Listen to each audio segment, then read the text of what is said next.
Okay, so this is a follow-up video on my last one. I said I'd delve into names. I might go into sigils too. So Satan is basically in numerology, which is spirit numbers 1, 1, 2, 1, 5. That's a hell of a numerology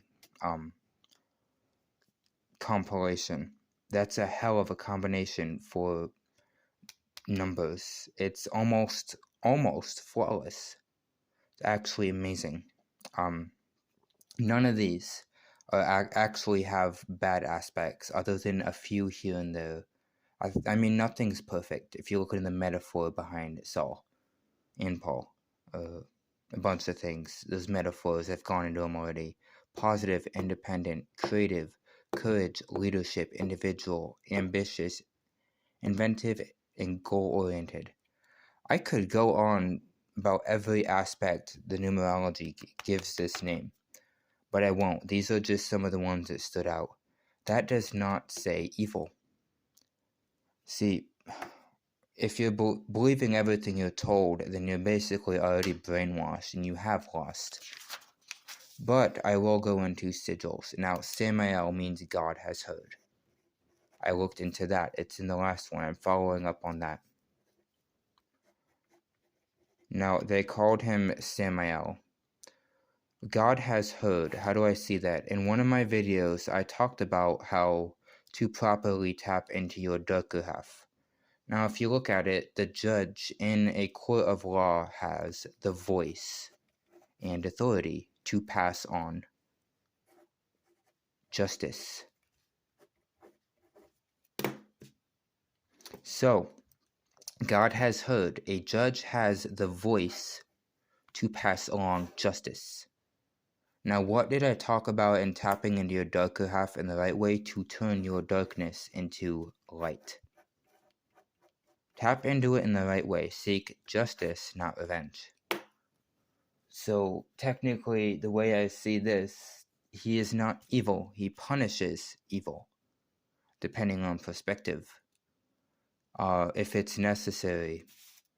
Samael means God has heard it. That's all there is to it. Now, Lucifer meant light bearer. Yep.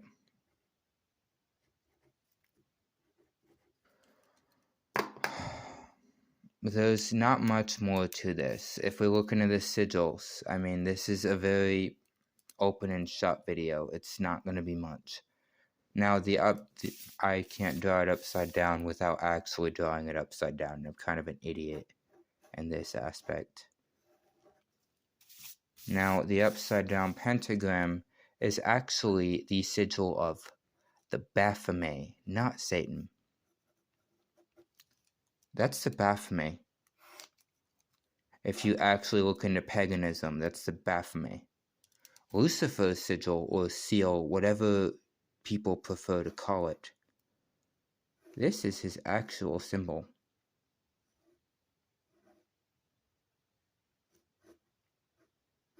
That is Lucifer's symbol, a sigil.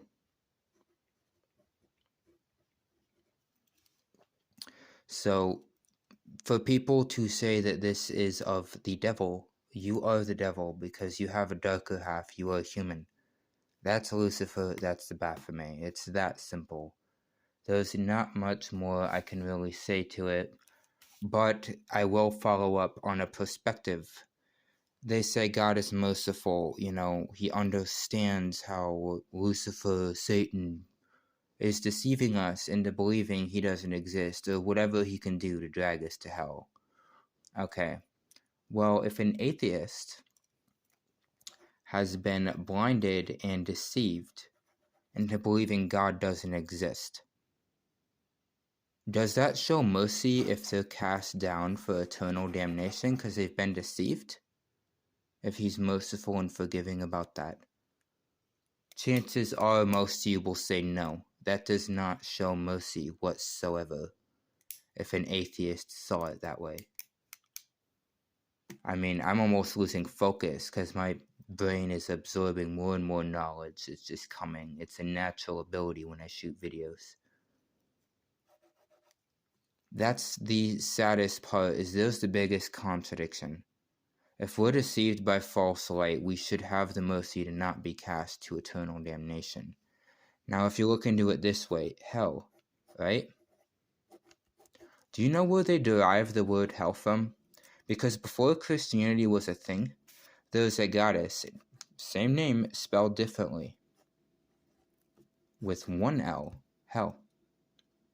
She was the goddess of death, the underworld, in Norse lore. They just added an L because hell is supposedly the underworld, right? Well, the Norse goddess is named Hel, but without an extra L. So they basically just added an L onto this to put it onto that, because the Norse, as far as I know, came before Christianity. So if you added an L onto that, you would have the same thing. We've been lied to our whole life. The fact that the Bible has been changed from what it should have been, to be honest, based on my own research or things I've heard, things I've looked into, I honestly believe the Bible was meant to be a grimoire. I'm spelling that right. I'm tired. I think it was meant to actually have the knowledge for witchcraft, for the knowledge of what spirituality actually is, for the open-mindedness. But when it was translated, people, especially a king, now think of it this way. The guy who beheaded his wives, who was he? One of the kings. Maybe it was King James, I'm not sure I remember, or was it John? Would you trust the guy who beheaded his wives to translate your Bible? He was a king. Well, matter of fact, a king had his scholars translate it and had them killed if they didn't meet their deadline and didn't get enough work done, and then replaced them. Yes, I've looked into this. He had them killed. He had scholars. I mean, are you going to trust someone, a king who, what are kings? They own people. They are about control and running their kingdom without revolution. So if a king had it translated in a specific way, the king has the power to threaten a scholar if they don't do what he wants. This could have been perceived in any way. The number of the beast was actually 616. They found the original Revelations manuscript. There's a piece that was torn out of the Bible, and it was in there. It's now currently the oldest artifact of the Revelations book from the Bible. There's a torn piece, and it had the numerals for 616. What else was changed? Because they did find this manuscript. It is the oldest artifact they found of Revelations, that whole freaking book. Other things could have been changed too. There's countless contradictions. There's how many versions of the Bible that have been rewritten. You've got Mormon, King James, Catholic. There's just so many versions. You don't know what's the real Bible anymore. So the way I see this, create your own truth. Don't believe what everyone else's book or religion or what their truth tells you. Observe and act, as I'm doing right now. Have a wonderful night. I love you all. Hope to see you in another video.